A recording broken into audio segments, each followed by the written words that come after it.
Hello, welcome. This is the Best of Davos Part 2. In the last episode of this, we showed you the Prime Minister's speech and the reactions around it and all the buzz around India. Today, some of the other stuff that happened, including global events and the NDTV WEF session. And I have to say, of the many sessions I have been privileged to host here at Davos, this perhaps was one of the most powerful, not least because of the absolutely spectacular guests we had, ranging from Al Gore to the head of Greenpeace, Anand Mahindra, and Governor Inslee. But I'll come to that in a couple of minutes.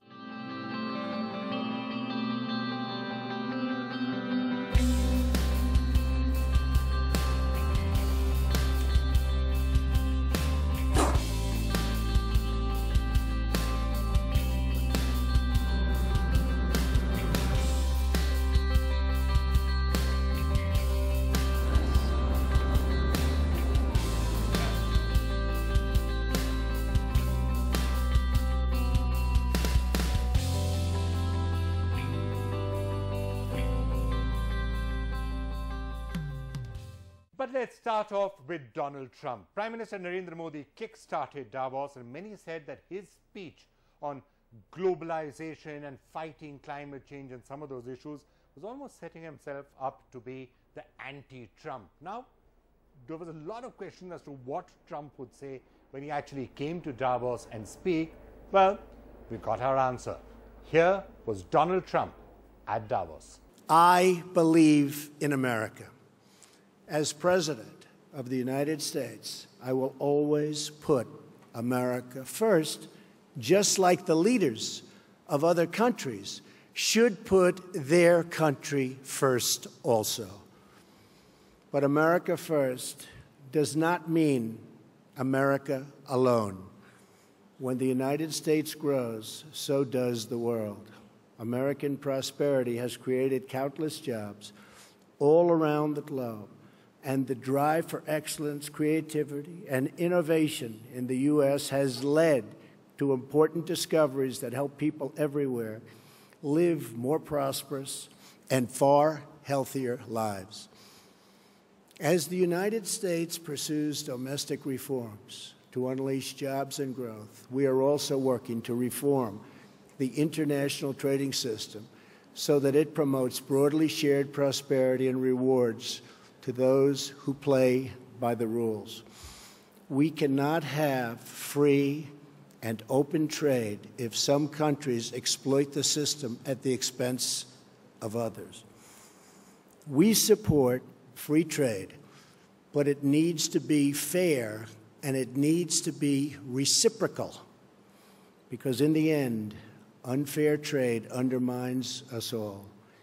The United States will no longer turn a blind eye to unfair economic practices, including massive intellectual property theft, industrial subsidies, and pervasive state-led economic planning. These and other predatory behaviors are distorting the global markets and harming businesses and workers, not just in the U.S., but around the globe. Just like we expect the leaders of other countries to protect their interests, as President of the United States, I will always protect the interests of our country, our companies, and our workers. We will enforce our trade laws and restore integrity to our trading system. Only by insisting on fair and reciprocal trade can we create a system that works not just for the U.S., but for all nations. As I have said, the United States is prepared to negotiate mutually beneficial bilateral trade agreements with all countries. This will include the countries in TPP, which are very important. We have agreements with several of them already. We would consider negotiating with the rest, either individually or perhaps as a group, if it is in the interests of all. My administration is also taking swift action in other ways to restore American confidence and independence. We are lifting self-imposed restrictions on energy production to provide affordable power to our citizens and businesses and to promote energy security for our friends all around the world. No country should be held hostage to a single provider of energy. America is roaring back, and now is the time to invest in the future of America. We have dramatically cut taxes to make America competitive. We are eliminating burdensome regulations at a record pace. We are reforming the bureaucracy to make it lean, responsive, and accountable, and we are ensuring our laws are enforced fairly. We have the best colleges and universities in the world, and we have the best workers in the world. Energy is abundant and affordable. There has never been a better time to do business in America. The other thing is I've always seemed to get, for whatever reason, a disproportionate amount of press or media. And throughout my whole life, somebody will explain someday why, but I've always gotten a lot. And as a businessman, I was always treated really well by the press. You know, the numbers speak and things happen, but I've always really had a very good press. And it wasn't until I became a politician that I realized how nasty, how mean, how vicious, and how fake the press can be as the cameras start going off in the back. But overall, I mean, the bottom line, somebody said, well, they couldn't have been that bad because here we are, we're president, and I think we're doing a really great job. But, you know, personally, I thought that's not the sort of a speech to deliver at a Davos closing plenary. Maybe that's just me. We started off Davos with Narendra Modi, who at the end of the day spoke largely about globalization and India's place in the world and global factors like that. The Trump speech is a little bit more about partnering with the domestic audience, what he's doing to make America great, all the steps that have been taken, tax reforms and the rest of it. At one time, and somewhat unprecedented, the hall did boo him and hiss him when he got into another one of his favorite themes, which is attacking the press and saying the press is fake and biased and unfair to him. But I do have Ajit Gulabchand with me, who has a slightly different take on Donald Trump and on the speech. Ajit, you felt the speech was actually a good speech. It was a very good speech. It outlined what Trump had to say about the position of America in order to improve the prosperity and security of America and also that of the world, and had a slightly alternative prescription to how to go about it. Not different in the very fundamentals, but in the way of doing it. So I thought he did that. One knows that there is lots of prejudice in the case of Trump, and a lot of things come out of that prejudice, which creates a narrative based on that, and then everything is viewed through that. The prejudice was mentioned even in the introduction to him, and again the crowd hissed and booed. No, but that's okay. There were 30 people who were supposed to walk out in the crowd. Nobody walked out. Finally, only one lady walked out. So it failed, that whole plan. So this also happened here. The fundamental idea is not about booing Trump. Here is the President of America. What America does matters. It does have a serious influence on the world. Take his tax reforms. It means everybody in the world will have to lower taxes. They will have to spend more on defense so we can improve the security of the world. And I think the regulation, even in India, the regulation is becoming strangulatory. Well, it's a pleasure and a privilege to have with us to Stiglitz, one of the world's top economic thinkers. And it's always great to talk to you and get your view of where the world is at. But before I ask you where the world is at, I wanted to just get your reaction to the Donald Trump speech. What did you make of it? It was better than it could have been. I think a lot of people were worrying about a disaster, but his handlers kept his speech very short. When he was asked questions after his speech, when he wasn't so scripted, he repeated himself, and he couldn't help himself going after the press, talking about fake news, where he got booed, hissed. The content of the speech, though, was in many ways a big disappointment. I was here last year when President Xi gave his speech. The contrast was amazing. President Xi gave a long speech, a vision, describing a broader view of the multilateral system. And the role of the emerging markets, how it was changing.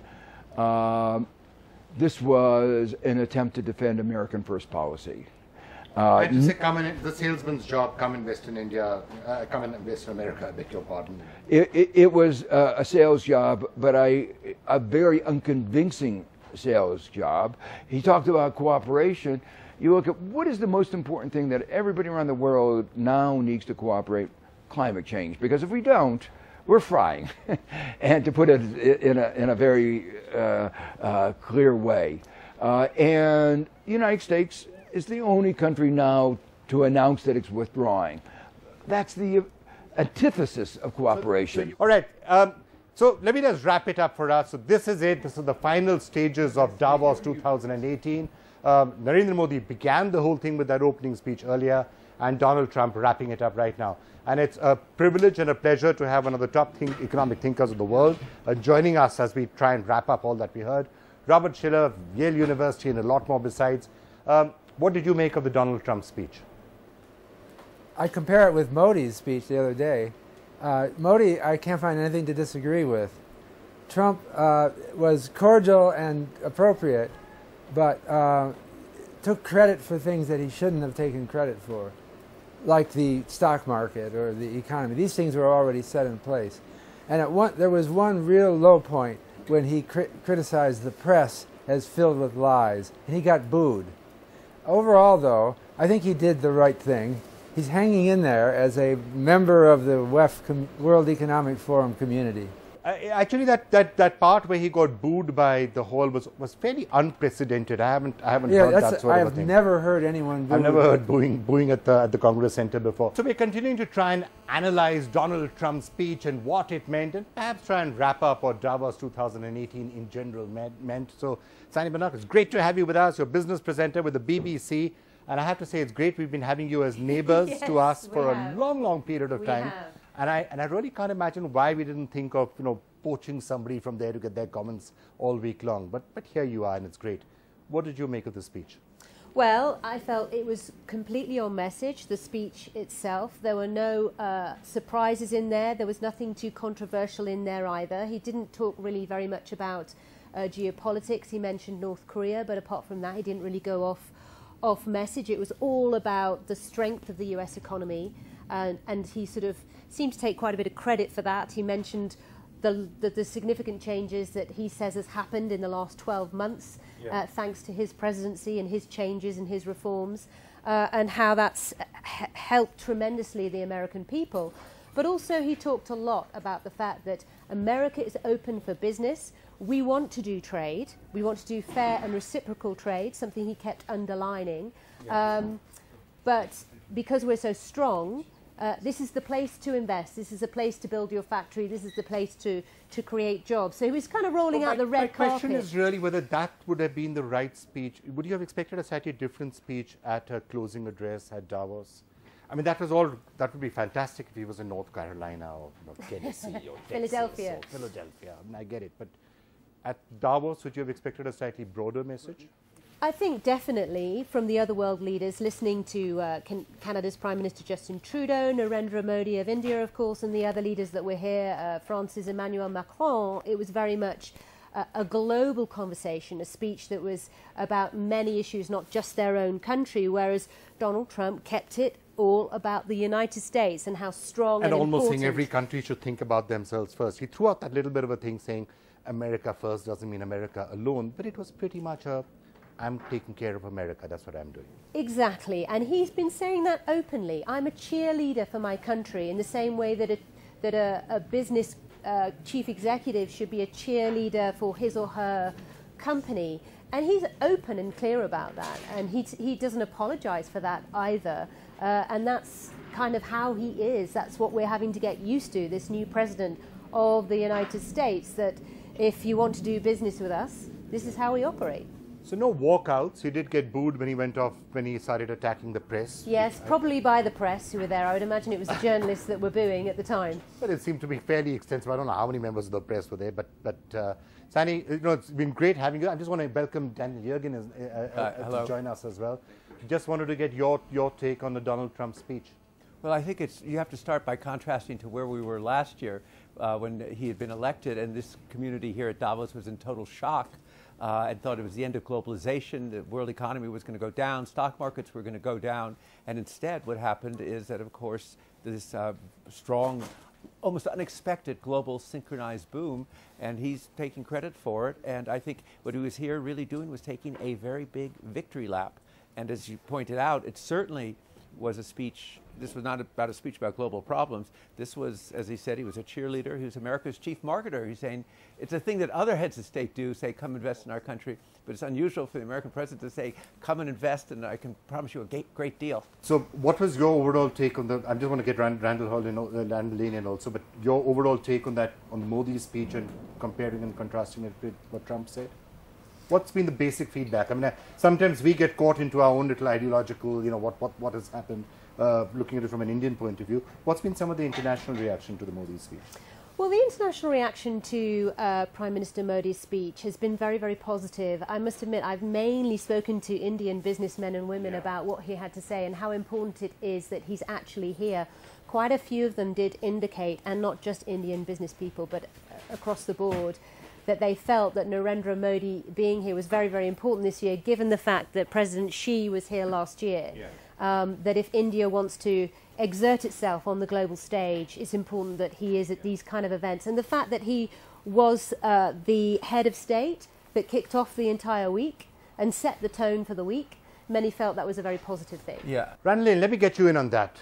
Your take on the Trump speech, and feel free to weigh in on anything else at Davos, including the Narendra Modi speech. Well, I think the Trump speech is the story today, and he came in, as Daniel said, I heard, he came in, remember last year, he was inaugurated during Davos. It felt like a funeral here. He comes in today with low expectations. The statement is that he came. That's the big story. He stayed on message, and listen, this is what Donald Trump knows how to do. He knows how to pitch a deal. And today he was pitching, invest in America, here's why America's back.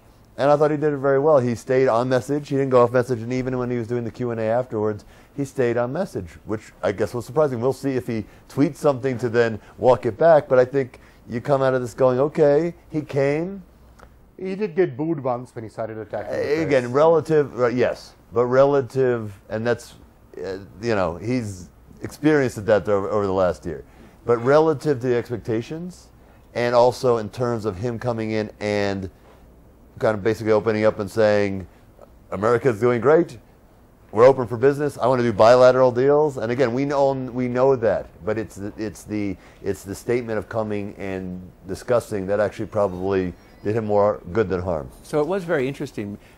Prime Minister Modi, it's a bookend of Prime Minister Modi at the beginning and Donald Trump at the end. And I think Prime Minister Modi certainly really made very clear India's global position. And I think for the business community, the international business community, India just looms larger and larger as the growth market and the demographics that support it. So Prime Minister Modi had a very internationalist view. Donald Trump had, as you said, he was a marketing man.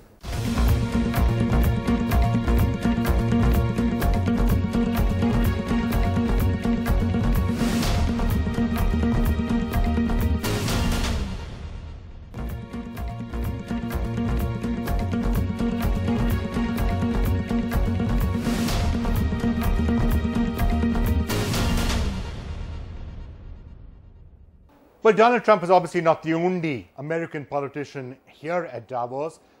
It was our complete privilege that at the WEF NDTV debate, we had Al Gore and Governor Inslee, two of the most powerful campaigners against climate change, both joining the NDTV WEF panel on climate change. We also had the head of Greenpeace. We had the person from the insurers who's leading the fight against coal-based industries, young campaigners like Risalat Khan and our very own Anand Mahindra. All of us joining us on what I think was perhaps one of the most impactful sessions that I have been privileged to host here at Davos.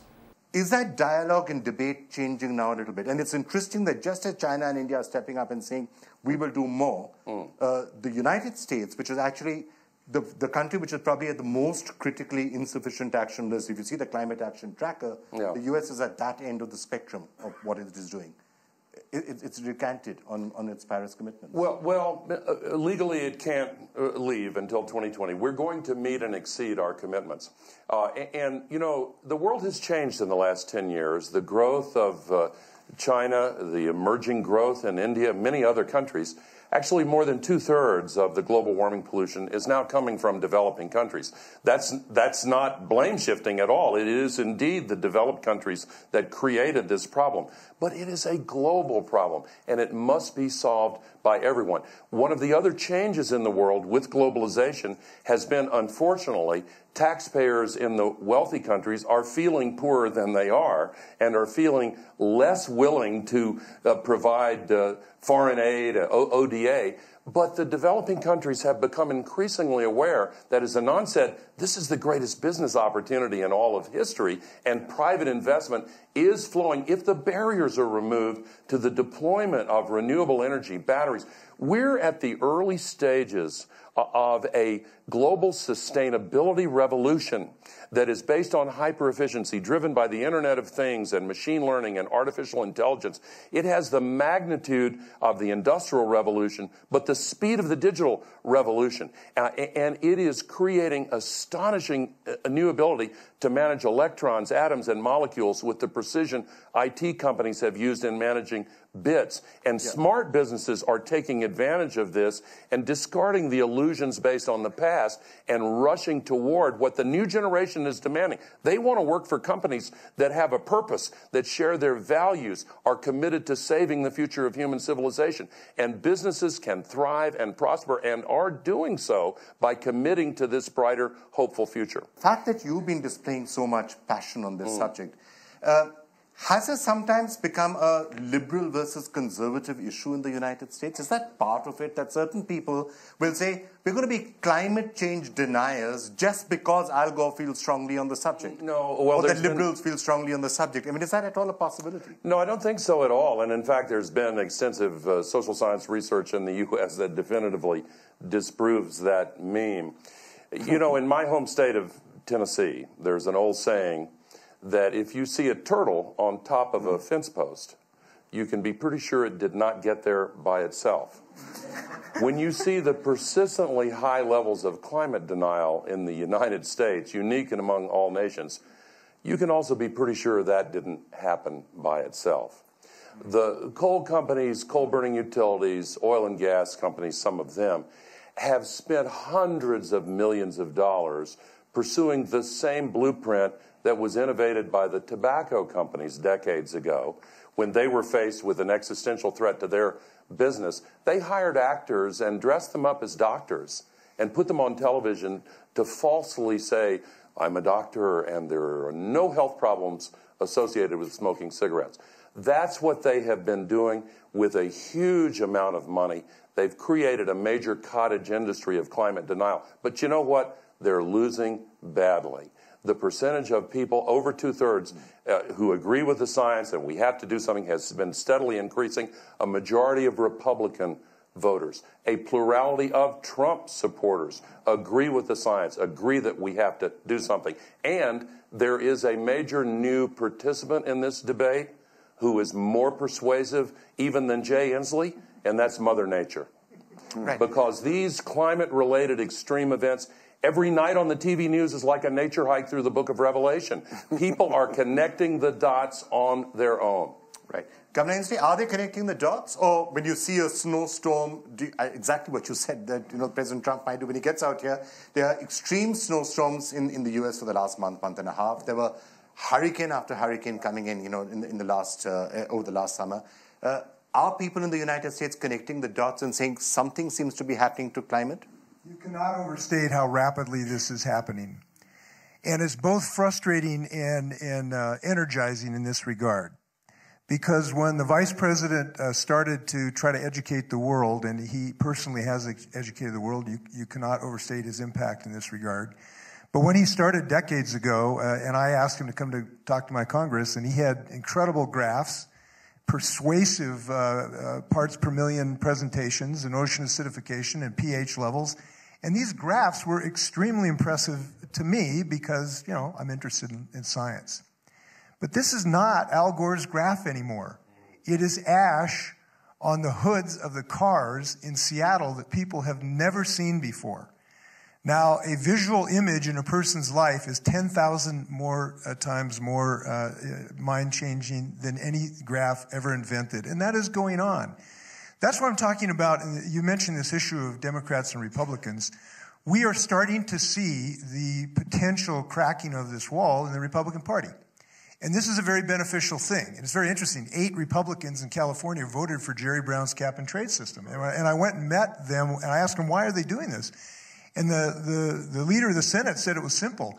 Our party, we concluded, was going to go extinct if we didn't pull our heads out of the sand and had our tail feathers out in the air anymore and start to get involved in this solution. And why? It's because this generation that's coming up behind us is 99% in favor of doing something about this. So if you want to have a viable political party, you need to start engaged in the solution, and that's why it's starting to happen. And that's some of the best news about this issue right now.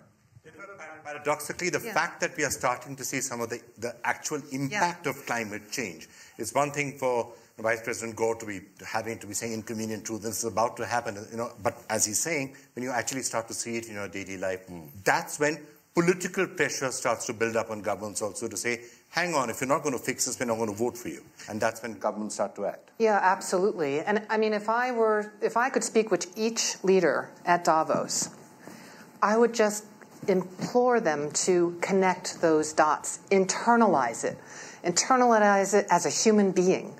Because I think people are starting to connect those dots. That's why you're seeing court cases. And the desperation in some ways, because especially youth they see that it's their future.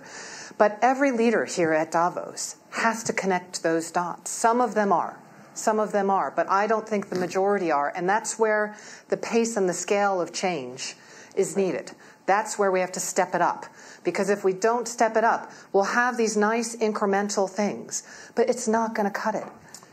Could I just add one thing? We had 1.5 meters of rain in Houston, Texas, the center of the global petrochemical industry. Puerto Rico is still devastated 4 months after another hurricane. We've had the worst fires in the history of California, mudslides killing people. And the same week that Houston was underwater, almost a third of Bangladesh was underwater from the extra increment of the downpours of the monsoons. Yeah. Now, here's the point. The scientists predicted all of this. They told us this was coming. The fact that their predictions have been proven correct should cause any reasonable and sane person to pay sufficient attention to their predictions now about what is going to happen if we don't stop using the sky as an open sewer and dumping 110 million tons of heat-trapping pollution into it every single day. The cumulative amount there now traps as much extra heat energy in the Earth's system every day as would be released by 400,000 Hiroshima-class atomic bombs going off every day. It's a big planet, but that is a lot of energy, and it is disrupting the ecological system of the Earth upon which the flourishing of humanity depends. Our generation cannot say to Rizalot's generation, it was just too hard for us. We couldn't think clearly about it because we were tweeting or because we were playing games or we were watching Dancing with the Stars. We have a moral obligation. We have a business imperative. We have a political responsibility. And I'm sorry, I'm getting passionate again. Well, you know, please, I think on behalf of all of us here and on behalf of the planet, please keep getting passionate about it.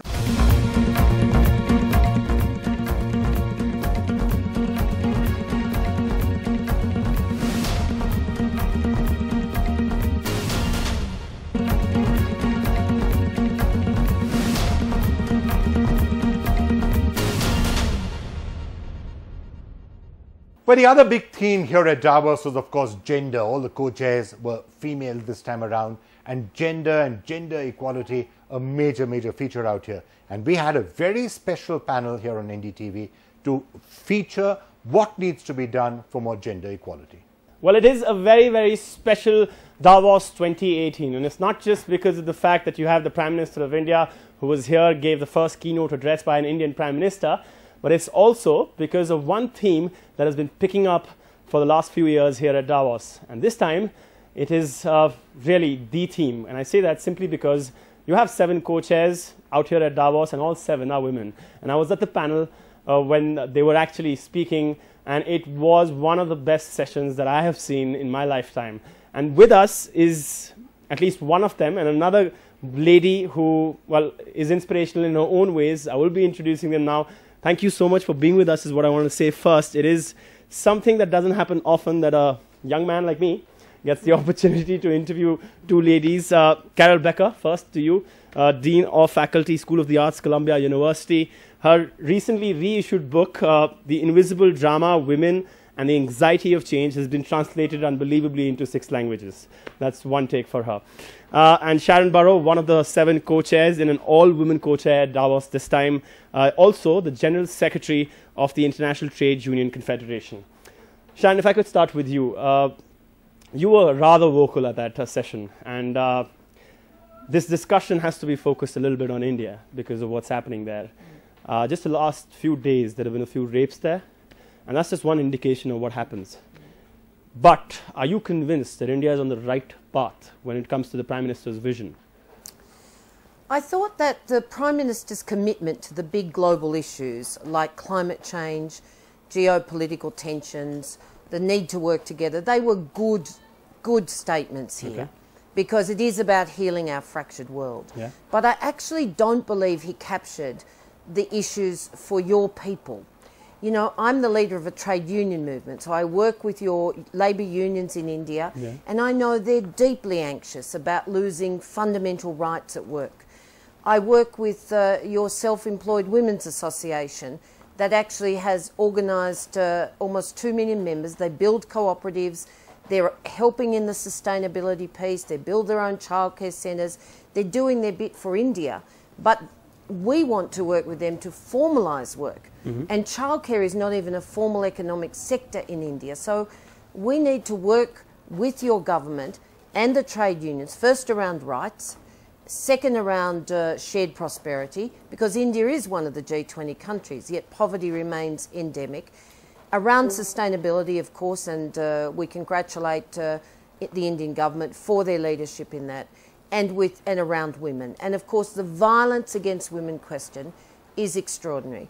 It's not just in India, let me assure you, but this year at the ILO, we will negotiate with business and labour a new standard, a global standard, a convention, we hope, on eliminating violence against women and men in the workplace, and that'll be a very good start. But we want the government of India to support a convention and to support the strongest possible global standards. Okay, that's interesting you say that because Christine, who was moderating your session and also is one of the 7 co-chairs, she mentioned that she was not quite happy, paraphrasing here, that the Prime Minister didn't speak about gender. Is that a sentiment that has been reflected to you too? I think we're all surprised. I know that he spoke in private sessions about it, but we would have thought gender, work, formalisation of work, inclusive growth would have been higher on his agenda. Okay, you understand because this is a global platform and you didn't need to address Indian issues specifically. I do understand that, but if you're going to heal a fractured world,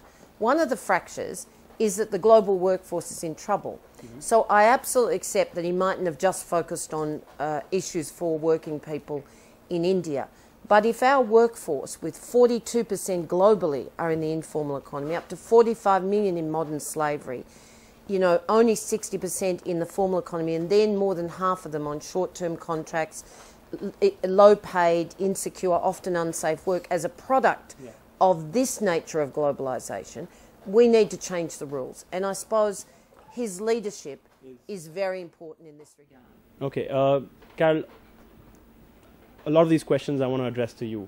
What do you make of all that's happened with the Prime Minister of India, gender, and what these are not my specific issues, yeah, sure. because I write about as psychological a woman, situation, but I write about anxiety and change, and I have written that book 30 years ago, which I thought would be obsolete by now. I thought no one will read a book on women, anxiety, and change because it will all be resolved by now. But here it is decades later, and the book is having a whole other life because, in fact, change is very slow.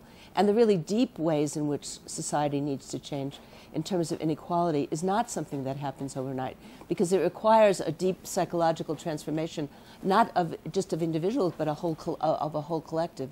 So I would agree that it's very important that the head of state would bring up and really address the fact that there is incredible violence against women that needs to be addressed right now as an urgent need to, as you say, heal this fractured world, which is the theme of Davos this year. And how do you heal when you continue to abuse a whole segment of the population to such an extreme extent? You say it's a change in mindset. Yes.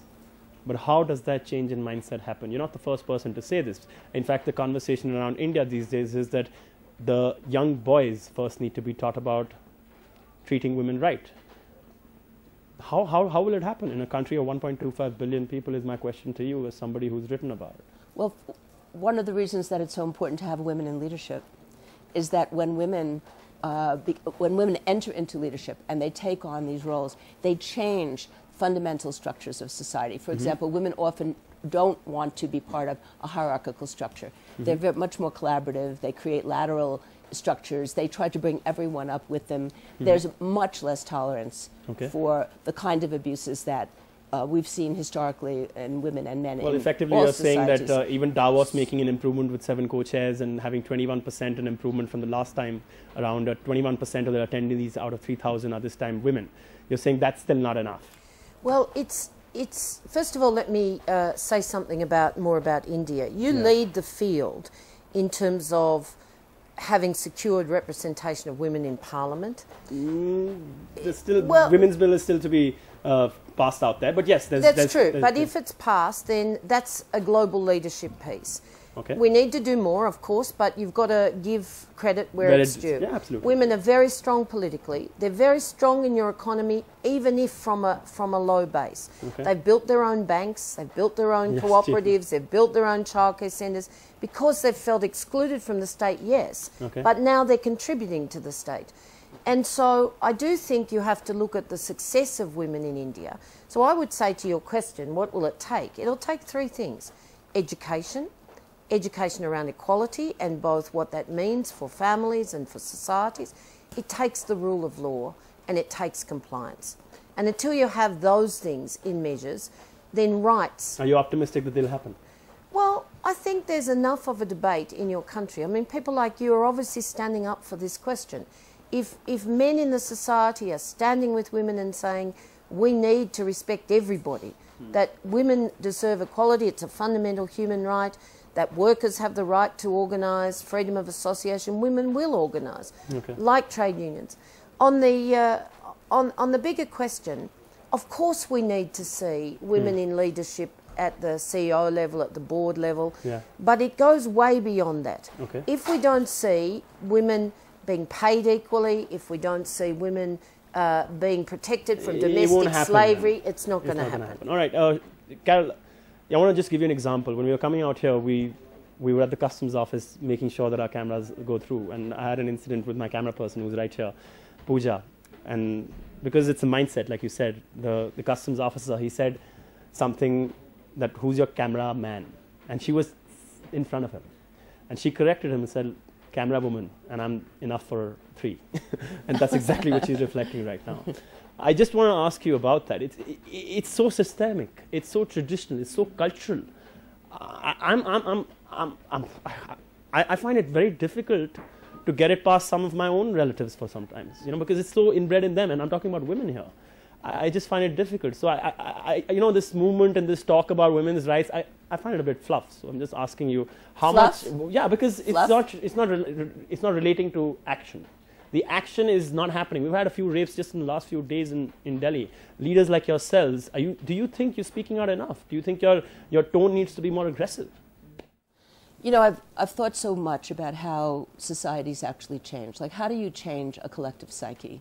Because that's what you're talking about. You're talking about all, and you're so articulate about all the actual economic reasons why the change that needs to occur, the structural changes that need to occur. But there is this deep psychological change that also needs to occur, and it really needs to occur through generation. You have a different attitude than the people around you. You have a different attitude than maybe the people who raised you.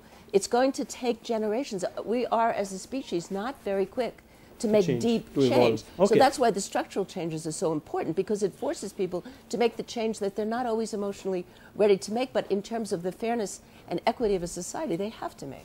He gave a very comprehensive speech, and he clearly showcased India big way. He was clearly addressing an audience of investors, and we heard many times over that, you know, these investors should come to India, come to India, come to India. So overall, you know, comprehensive, very focused on India and the role of India as a leading economy in the world. I have one regret. I wish he had talked a little bit more about girls and about Indian women, because I believe that there is a huge, huge untapped potential and policy measures that could be taken by India in order to facilitate access for Indian women to the job market, to finance, and to more equality.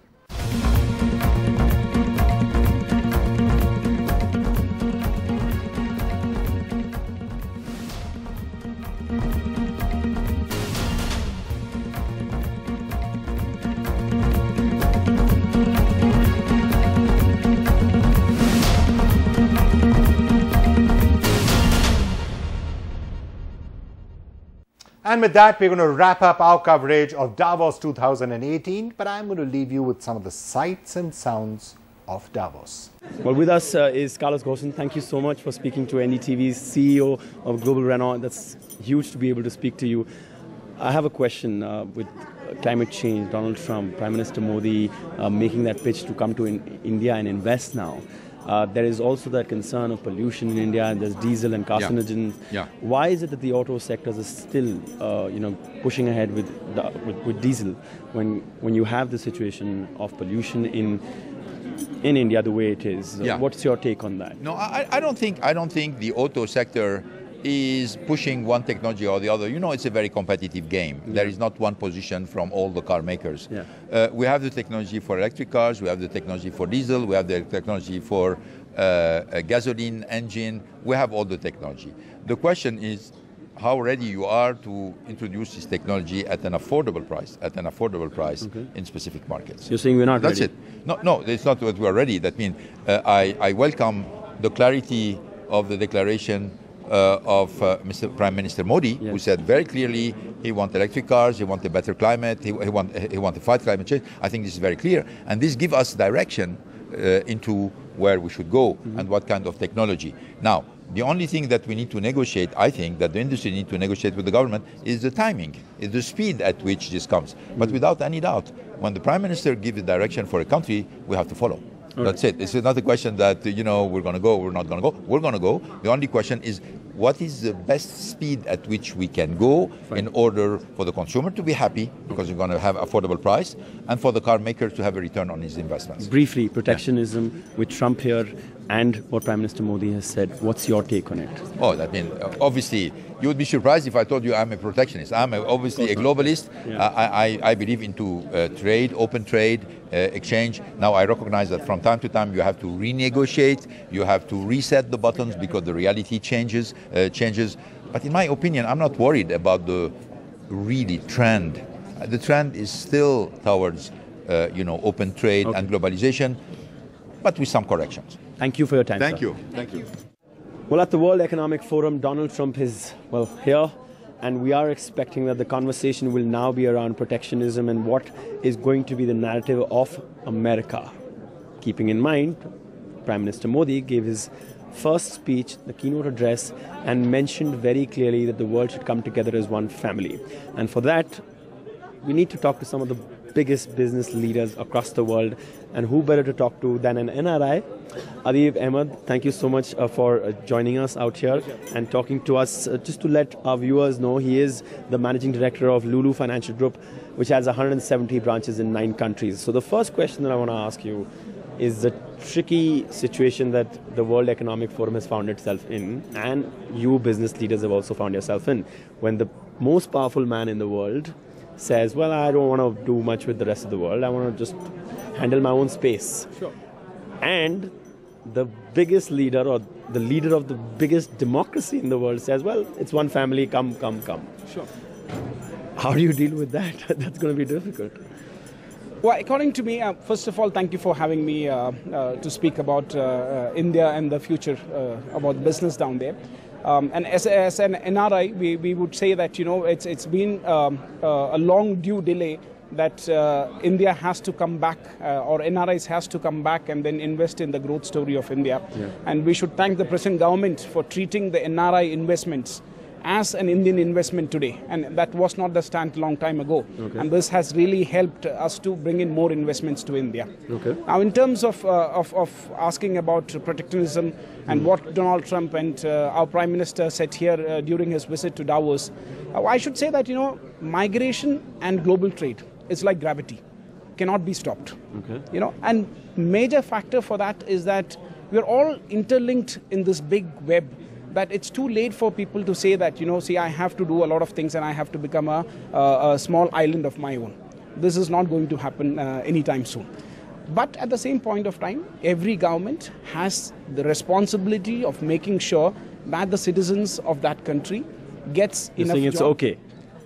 Well, I would say that, you know, it's a two-sided sword, you know. So, I mean, there's no right answer to it. Yeah. Yes, every government is responsible to making sure that, you know, they're... But what position does it put you in? As a businessman? Yeah, right now. It puts me in a very bad situation. And the factor here is that, you know, I think so, you know, it doesn't allow international companies to go and set up offices across different boundaries, which is not very good. But I don't think so that's what Mr. Trump is saying. Trump is saying, so the factor is that what you want to do for US, do it in US. And I think so that was the message that even our PM said, make in India for India. Sure. You know, Okay. it's large market, you know. So I think so. We need to understand the larger and a broader picture of this one, and I'm sure that, you know, both the President and the Prime Minister is not saying that, you know, we're going to shut off the walls and saying that, you know, you cannot come to my country and do business. Okay. The Prime Minister spoke right here. Yeah.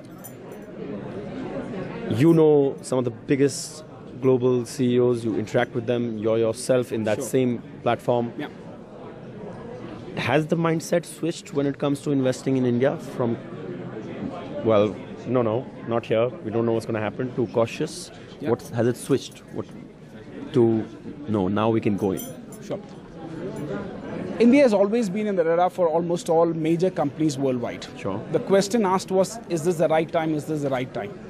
And yes, of course, with last 3 years of changes that has come into the country, what has happened is that people's mindset have changed. Mm-hmm. But with the PM coming here and interacting with 120 of the world's CEOs and having a one-to-one interaction with most of them, it has given them more confidence to say that time is now and not tomorrow.